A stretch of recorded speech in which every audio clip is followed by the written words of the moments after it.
I'm going to start with an example that many of you have heard of. It's Hilbert's Hotel, and it's meant to bring out one of the weird features of infinities. So suppose that we have a hotel, which, unlike normal hotels, has infinitely many rooms. So it has room 0, and room 1, and room 2, and room 3, and so forth, one for each natural number. And let's assume that it's completely full. So each room has someone inside it.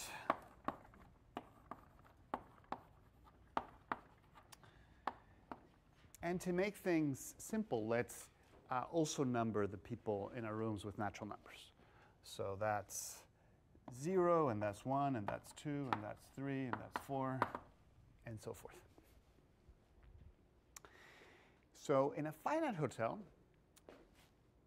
if you have someone in every room, then that's it. The hotel is full, and there is no way of bringing an additional person into your hotel without some kind of room sharing.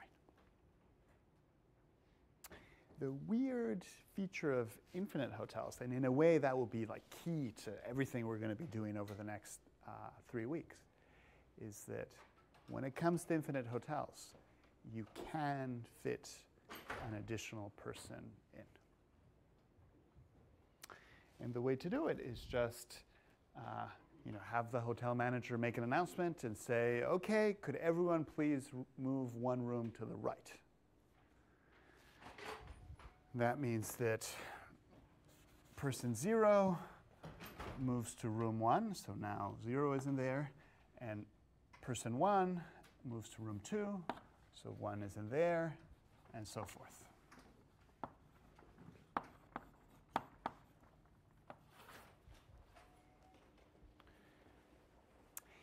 So we now get 2 results. So the first is that room 0 is empty because its resident moved out and nobody moved in. But then, and this is the really remarkable thing, everybody got a room because for person n, room n+1 was available because it was vacated by person n+1, who now lives in room n+2. Now, here's a question for you guys. Does this require an infinite room? So it's true that there are infinitely many rooms, and it's true that for each natural number n, there's an nth room. But does this require that there be like some room which is infinitely far away from the first room?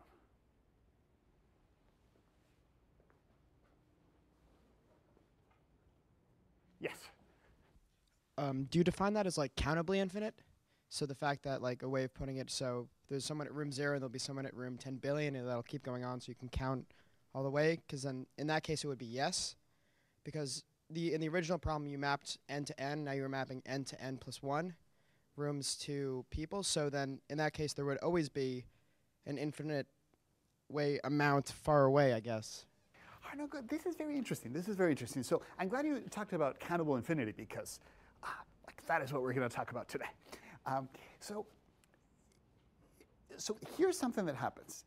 It's certainly true that each room has a number, and the number for each room is a natural number, in other words, a finite number.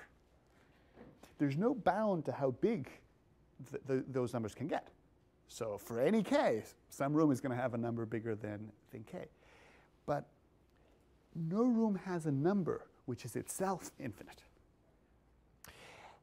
Now, if you ask how many rooms are there, it's going to turn out that the answer is countably infinite many rooms. And we're going to be more precise about what that means. But crucially, there is no room which has an infinite number, and no room which is infinitely far away from room 0.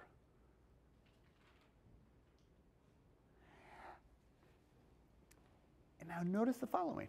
Suppose that instead of having one person try to join the already full hotel. This time we had like 5 billion people try to join it. It would be just as easy to accommodate them. All we need to do is ask each person to move 5 billion rooms to the right.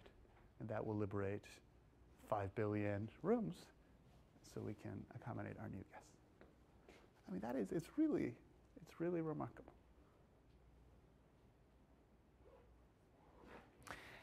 As it turns out, it's even possible to accommodate infinitely many new guests.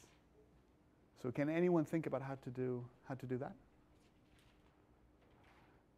Okay, so you've spoken, so how about you?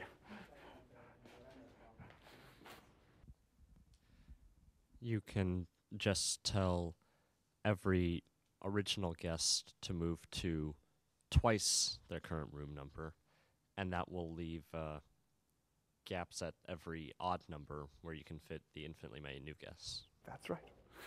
That's right.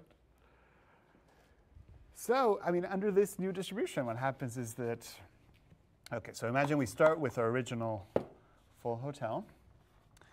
And then what happens is that, as you said, each person looks at the room number. And if the room number is n, they go to room 2n.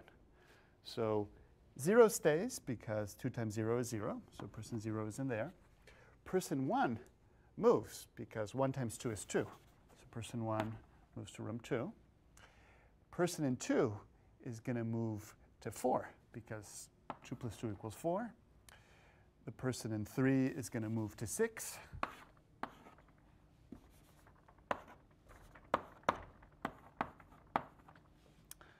The person in 5 is going to move to 10, and so forth.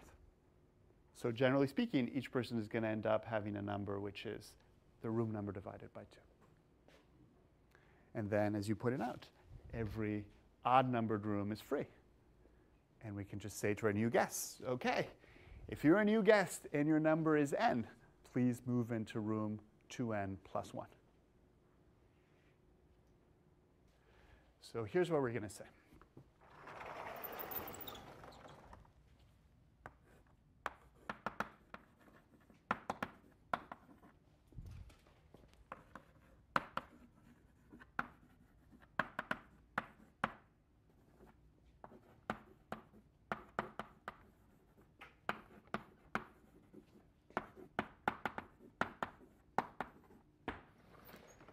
That is a crucial definition.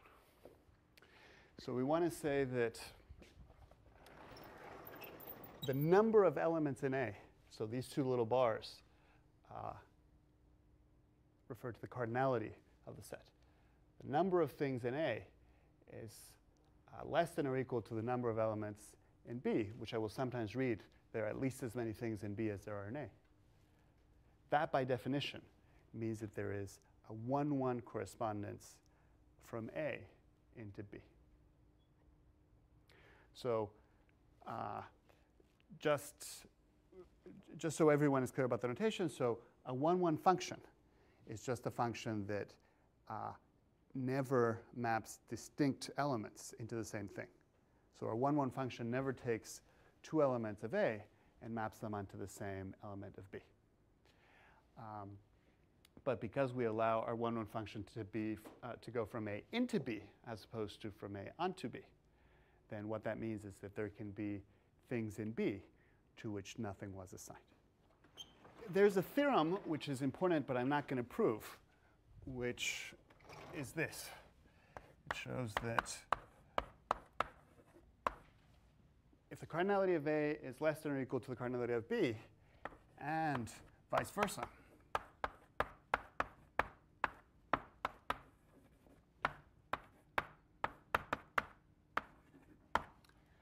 then A and B have the same cardinality. Where I should add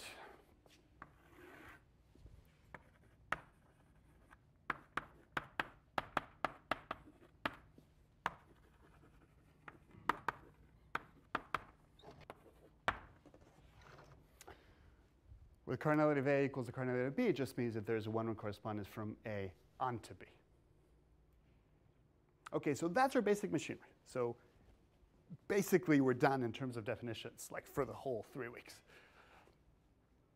So we're going to talk about some cool examples, but before we do, is everybody clear about just what the basic definitions are? We can always come back to it. OK.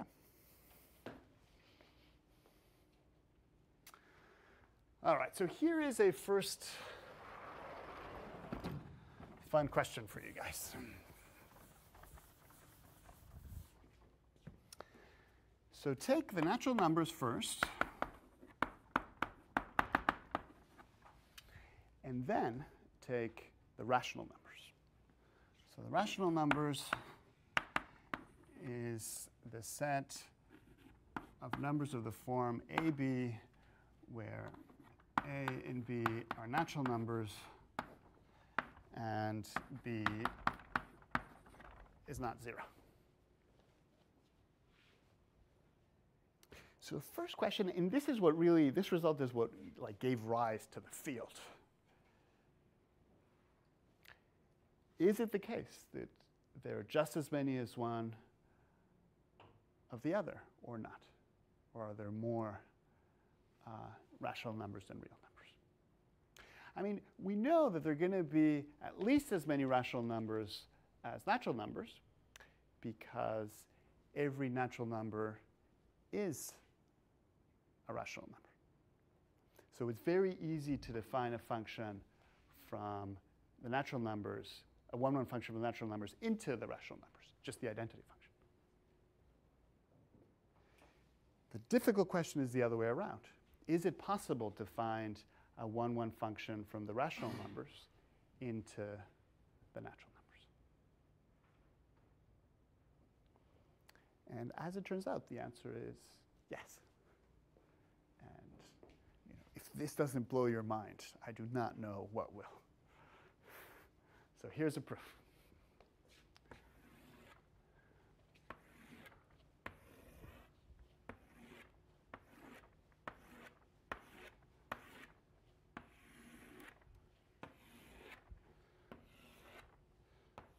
So start by drawing a grid, which is infinite, both going to the right and going down. And write down every rational number in some cell of that grid. So we can just write 0, 1, 0 over 2, 0 over 3, 0 over 4, and so forth. And then 1 over 1, and 1 over 2, and 1 over 3, and so forth. And we just keep going.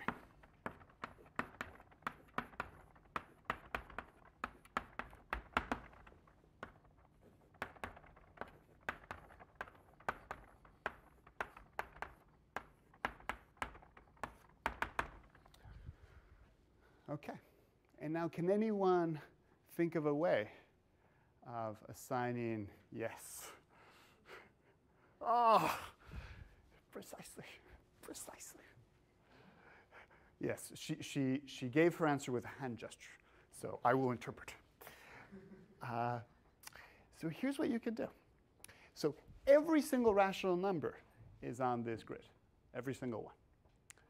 So if we're to show that you can assign each rational number to some natural number, then we will have succeeded in showing that the rational numbers are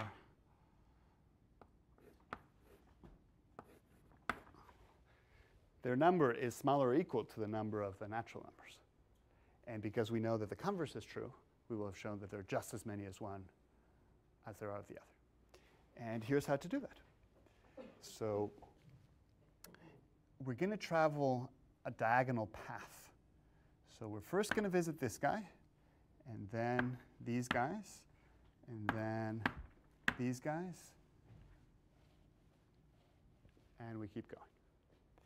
And in walking our path, we're going to assign each new rational number we encounter a natural number. So to this guy, we're going to assign 0. And then to this guy, oh, we would have assigned 1, but that guy is 0 already, so we're actually going to eliminate that square. Next one I visit is this one. To that one, we're going to assign 2. And then, OK, that's 0 again, so we're going to ignore it. And this is 1/2. To this one, we assign 2.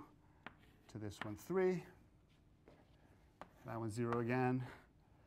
To this one, we assign 4. That one's 1, so we'll eliminate that one. That one, we assign 4. And we keep going. So that means that every rational number got assigned a different natural number. So in our sense of just as many as, there are just as many rational numbers as there are natural numbers. Yes?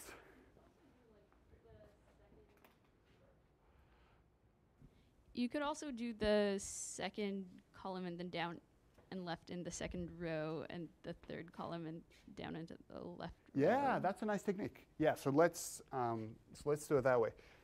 This is getting kind of crowded, so I'm just going to erase it and start again. So we have our grid. I won't write down the rational numbers again.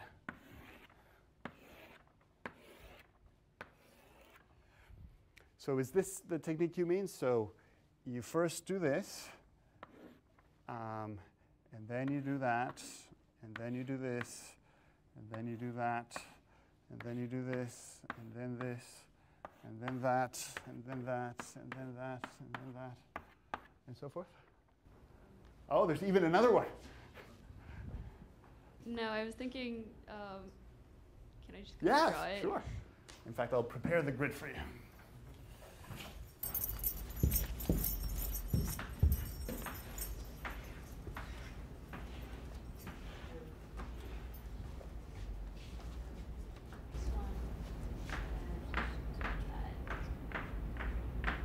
Yeah? Oh, that's right. So like you make squares. Oh, yeah, I love it. I love it. In fact, I think this is my new favorite technique. That's right. Notice, by the way, that this shows that if you have your hotel, and it's not just that you get infinitely many new guests, but you get infinitely many groups, each of which consists of infinitely many new guests. You can fit them into the hotel. Because look, think of each column in this infinite grid as corresponding to one group. So this is your group 1, and your group 2, and your group 3, and group 4, and so forth. And then these are the members of each group. So this is 0 in the first group, 2, 3, 0 in the second group, 1, 2, 3, and so forth. And then what you can do is you can use this technique to assign a natural number to each of these guys in such a way that different people get assigned different numbers. And then you can just use the technique we already knew about. So you have your totally full hotel, and you say, OK, if you're in room N, move to room 2N. That will liberate infinitely many rooms. And then you look at these guys and say, OK, we assigned a natural number to each of you guys. Just look at your number and move to room 2 times that number plus 1. I mean, like that is. OK, so at that point, I knew I wanted to be a philosopher. Even though there is a result which is even more remarkable than that one. OK, because one thing that it's tempting to think at this point is that all infinite sets are of the same size. So like if sets so different as the rational numbers and the natural numbers turn out to be the same size, you think, well, like once we move to infinity, like basically any infinity is the size of any other infinity. But it turns out that that is not correct. OK, so the next thing we're going to prove is that there are more real numbers than natural numbers. And because the natural numbers and the rational numbers are in fact of the same size, it follows from that result that there are also more real numbers than rational numbers. Okay.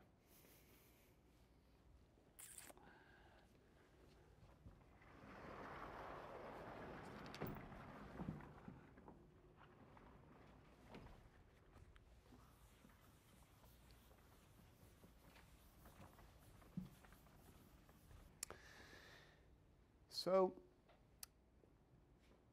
there's so many real numbers that I actually don't even need to look at all of them. So all I'm going to do is I'm going to look at the real numbers in that interval. So the real numbers bigger or equal to 0, but smaller or equal to 1.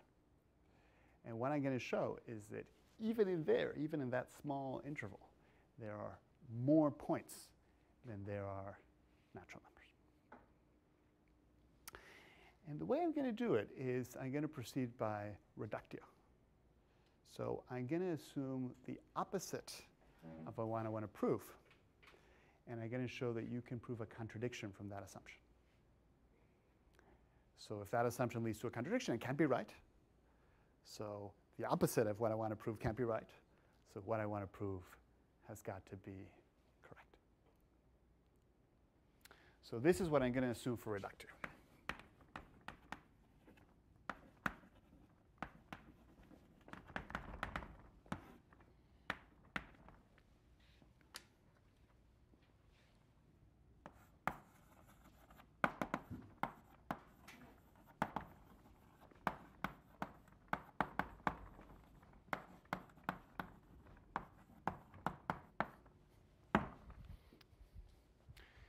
I'm going to assume that there is a 1, 1 function from the real numbers in 0, 1 into the natural numbers.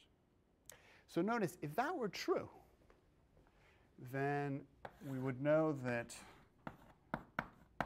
the cardinality of that guy is smaller or equal to the cardinality of the natural numbers. But we also, we trivially know this. We know trivially that the cardinality of the natural numbers is smaller or equal to the cardinality of these guys. So can anyone think of a quick proof of this? So in other words, a 1, 1 function that takes us from each natural number to a number in there? Yes? Just the function 1 over that natural number. Correct. So I'll do that over here.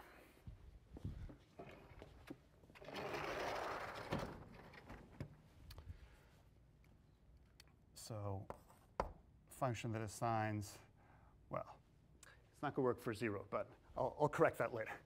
So it assigns to 1, 1 over 1, and assigns to 2, 1 over 2, and to 3, 1 over 3. And of course, all of these guys live comfortably in there. And what about 0? Well, we can just assign it whatever other element of there we want, provided it wasn't already taken. So for example, pi minus 3.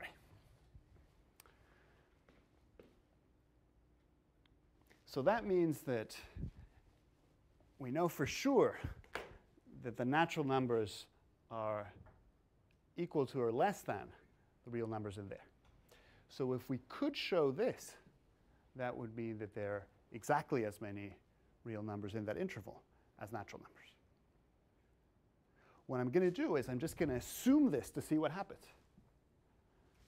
I'm going to derive a contradiction from the assumption. And if I'm able to derive a contradiction, the assumption can't have been correct. So this must have been false.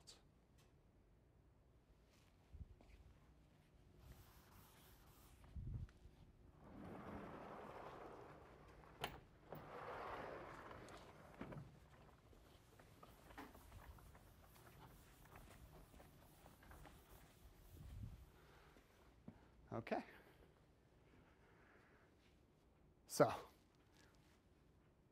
we're assuming that there is a 1-1 function from the real numbers into n. So let's just write out what the beginning of that function looks like. So what it means is that a bunch of natural numbers got assigned real numbers.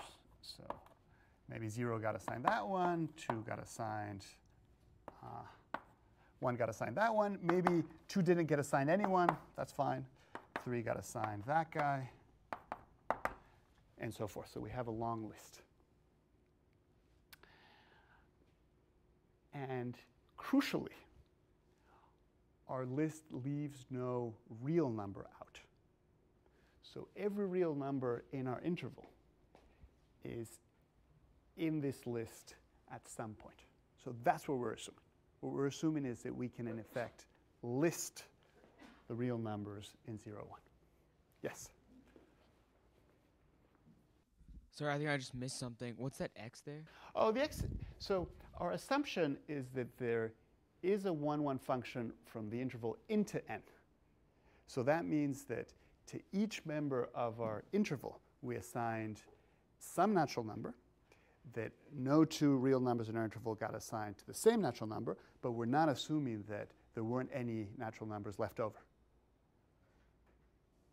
Yeah. We're assuming that this is a function into the natural numbers, but not onto the natural numbers. Oh, I get that. I just think I just missed something as far as what that x means, where like it's R0, R1, and then R3. Like. Oh, it just means that I didn't assign anything to 2. Oh, x. Oh, yeah, I see. Yeah. Sorry about that. Yeah. Sorry about that. In fact, this makes things yucky. So what I'm going to do is, if you have a listing with spaces, it's very easy to turn it into a listing with no spaces. All you need to do is, whenever you find a space, move things up. Yeah. OK, so what I'm going to assume with no loss of generality is that our listing has no spaces. So I'm going to assume that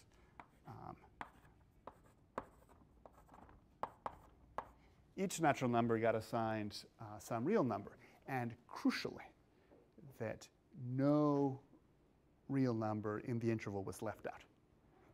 That's going to be essential. So we have our list, and no r in the interval is left out. OK, and now we're going to prove our contradiction. So the first observation en route to our contradiction is that the real numbers in 0, 1 can all be written out using decimal expansion. So we can write each of them out as something of the form 0.A1, A2, A3, blah, blah, blah, where each of these is just a digit between 0 and 9. So I'm going to do it for each of them.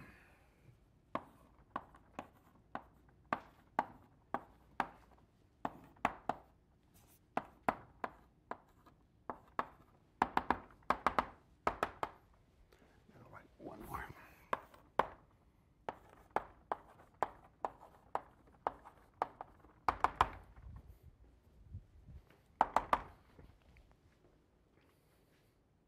OK.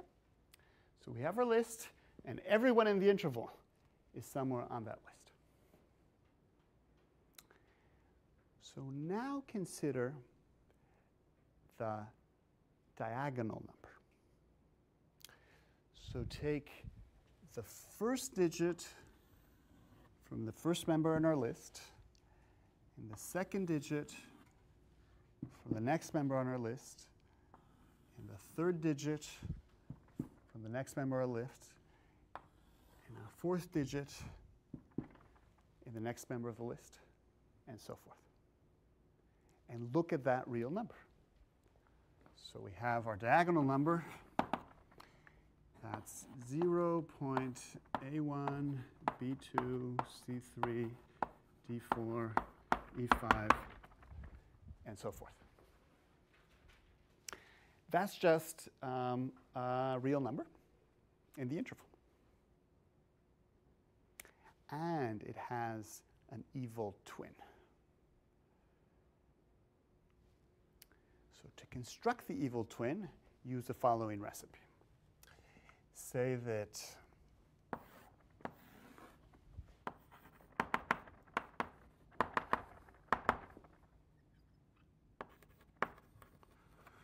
where D has 2, write, for example, 7.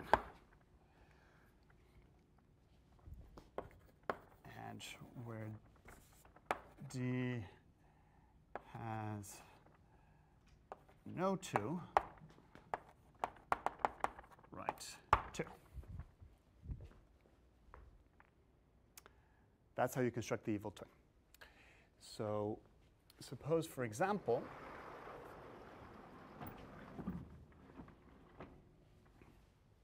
I don't want to erase this. I'll continue over here.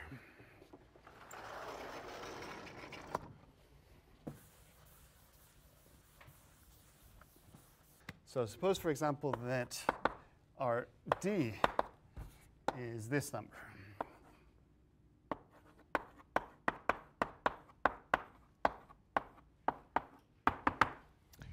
Then D's evil twin is going to be 0 point, and then we found something which is not a 2, so we write a 2, and then something is not a 2, so we write a 2, and then we find a 2, so we write a 7. And then something is not a 2, so we write a 2, and then 7, 2, 2, 7, 7, 2, and we keep going. And now we're done. Because D's evil twin cannot be on our list. Why is it not on the list? Well, look, it can't be the first member on the list because this number differs from the first number on the list in at least its first digit. And it can't be the second member of the list because this number differs from the second member of the list in at least its second digit, and so forth. So here's what we've done. We found a number, and this number has got to be in the interval 0, 1, which is not on our list. But we had assumed that every real number in the interval was on our list. So we've proved, contrary to our assumption, that that cannot be correct. So we've proved a contradiction. So if our assumption for reductio entails a contradiction, our assumption for reductio cannot be correct. So we have shown that the real numbers in 0, 1 are not smaller in number than the natural numbers.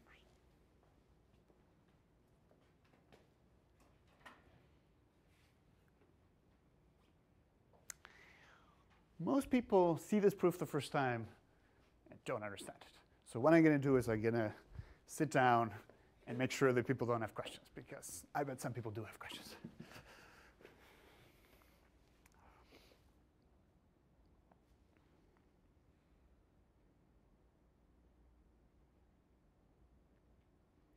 So possible questions are, I don't understand proof by reductio.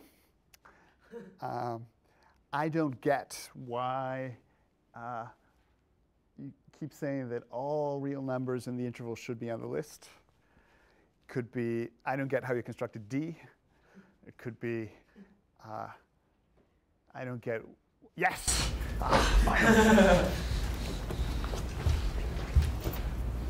I don't get how you constructed D. Ah, good, good.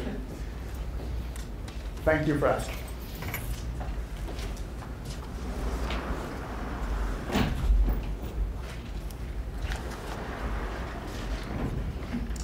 Okay, so we were assuming by reductio that you can basically assign each real number in our interval into some natural number.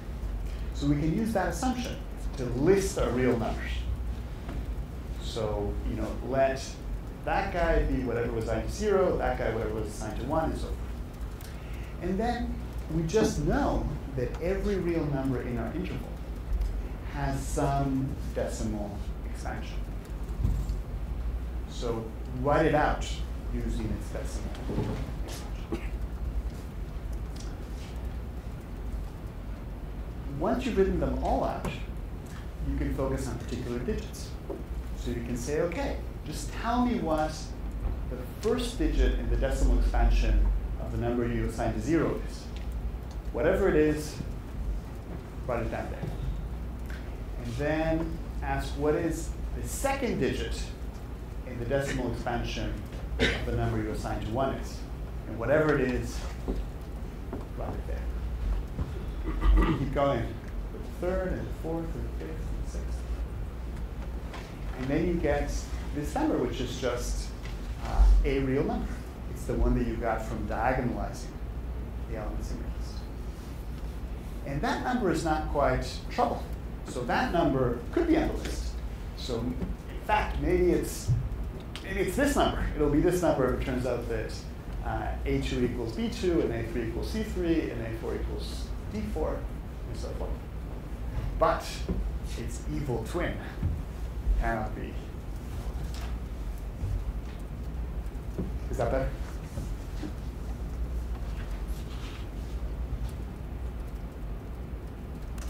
Now, there's a little thing that I skipped, which is the fact that some real numbers in our interval, have more than one decimal notation. Can anyone give me an example of a number in there with more than one notation? Yes.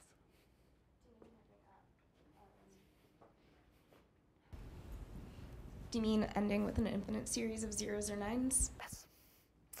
OK, so for example,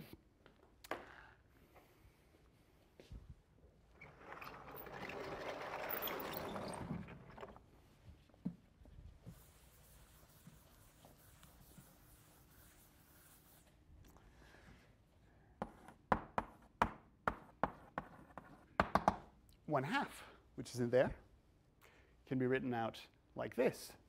But it can also be written out like that. The way to know that those are actually the same number is that if they were different numbers, then the difference between them would have to be some real number. But the real number has to be smaller than 1 over 100, and smaller than 1 over 1,000, and smaller than 1 over 10,000, and so forth.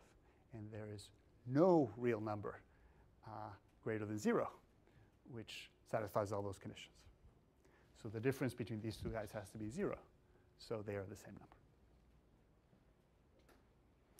So one tricky issue which I ignored in my proof is that you can say, OK, well, it's true that the evil twin cannot be on this list in the sense that that exact notation can't be on the list. But what if you have that same number written out using some different notation? So what's the answer to that challenge? Yes?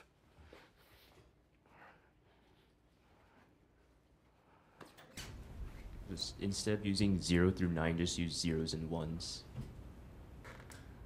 You mean zeros and ones to you do it in binary? Non-binary, just restrict it to a subset of zeros and ones, the infinite sequences. Oh, I see. I see what you're saying. OK, so let me make sure I've understood. So you say, look, in order to prove this result, you don't need to look at all real numbers in that interval. It's enough to show that if you look at only some, you can't produce a list. And just pick them carefully so that you never get this problem. I think that's right. I think that works. Now, here's another thing that would work too. So even though it's true that some real numbers can be written out in more than one way using decimal notation, the only case in which you can get that is where you have one rotation which ends with an infinite sequence of zeros and a corresponding one which ends with an infinite sequence of nines. And in choosing my recipe for generating evil twins, I was careful to do so in a way that involved neither zeros nor nines. So the evil twin is guaranteed to be someone who has a single notation. So it can never happen that this guy is written out on this list with that notation or with any other notation, because there's only one notation. OK. So this is what we have so far. So what we have is that infinity can be tamed.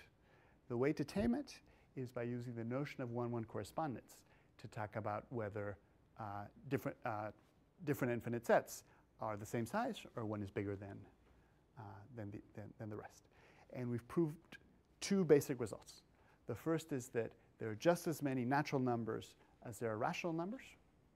The second is that there are more real numbers than there are either of the two previous sets. So there are more real numbers than natural numbers and more real numbers than rational numbers.